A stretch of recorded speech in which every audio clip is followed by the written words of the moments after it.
you did it to escape. No, you do. Later, I did not become one. After a while, but then it's like thing. I was so desperate, right? No, I'm just asking. I'm so not. I I don't don't. think. I think it was the right decision. But the thing is, I don't think even I had the energy to fake it because I was so desperate. Like Of if course.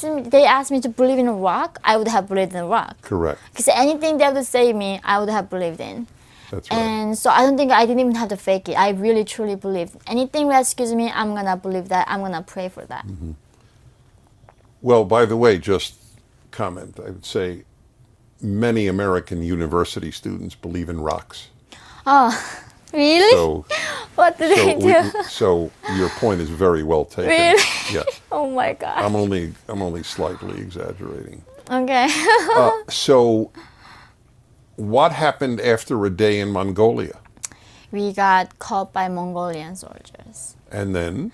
And then they said they were going to send us back to China and back to North Korea. The Mongolians said that? Yeah. So they put the knives, like put your But hands up. they knew if they sent you back to North Korea, you'd be killed. So yeah, And they didn't care? they did not care. So Beautiful world. Exactly. Right. So what happened? So when North Koreans escaped, it's during the Holocaust, right? The Jewish people would like try to kill themselves before sent to gas chamber. Right. So like that, we have the poisons, we have the knives with us. So we were all trying to kill ourselves in front of the Mongolian soldiers. Now last minute, they stopped us.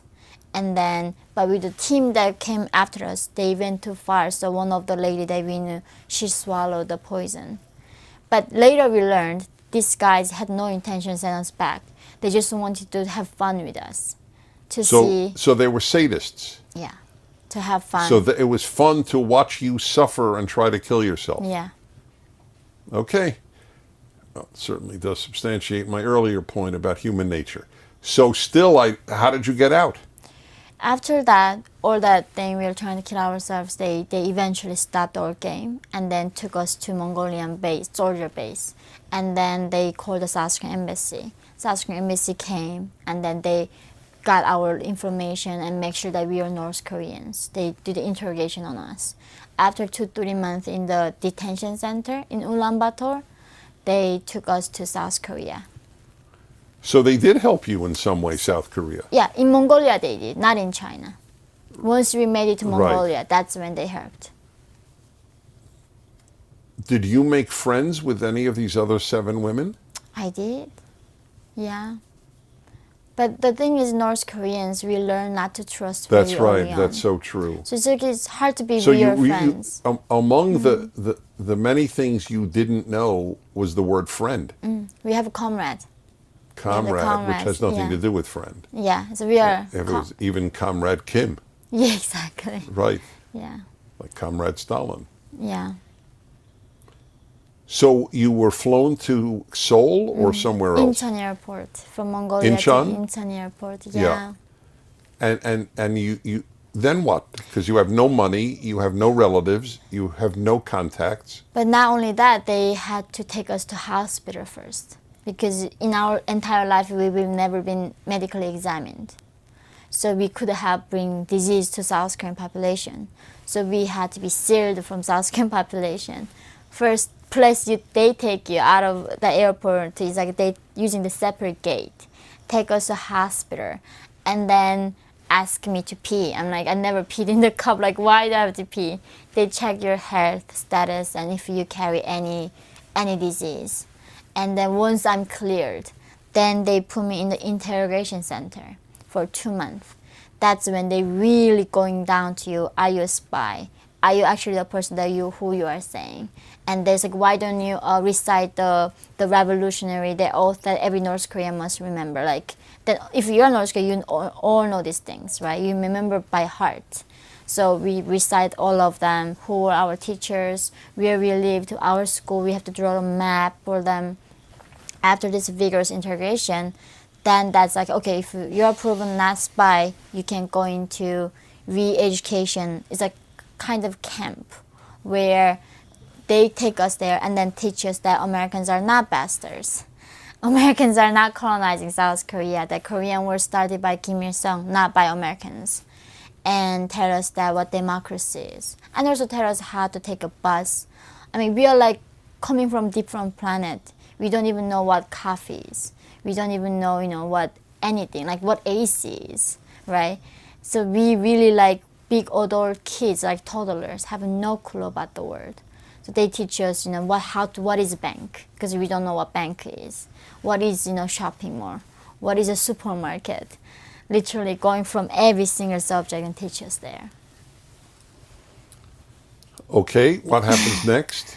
After that 3 months, they send you out to the world, and then that's where you figure out your life. So And that's a challenge, isn't it? of course, it's challenging. Because you never were free, Yeah. but freedom comes with responsibility. It does. Now you have to work, and you have to make living, and you have to think Right. for yourself. And Was that uncomfortable? it was painful. It wasn't just uncomfortable. It was painful. I literally was. I never knew how to think. Right. I mean, learn the thinking was hard.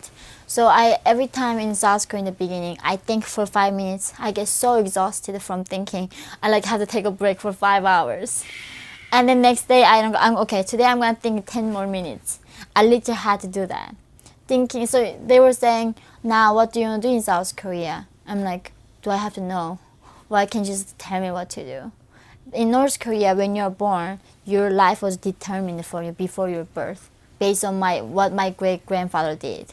And in South Korea, suddenly they say, "What's your favorite color?" And I'm like, "Do I have to know?" Because in North Korea, nobody asks you, "What do you think?" They tell you your favorite color is like red. It's a revolutionary color. And South Korea, learning thinking for myself, that was very So, exhausting. did you have an apartment? We got this government housing for the first year or 6 months, but I rented a small like underground study What work house. did you do? I worked in dollar store called Daiso. It's a dollar store. I was working at the wedding, like the server, like a wedding, waitress, and and I was studying too. So I was studying and working at the same time.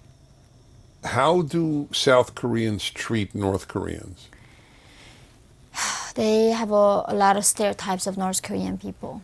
So they say, "Oh, because you're from communist country, you must not work hard, and you must now understand free Well, were they market." wrong? Because you're saying we weren't taught to take care of ourselves. Yeah, But you did work hard because you had to Survive. find food. exactly. You worked as a slave, but you didn't have to think. Right. Yeah. Okay.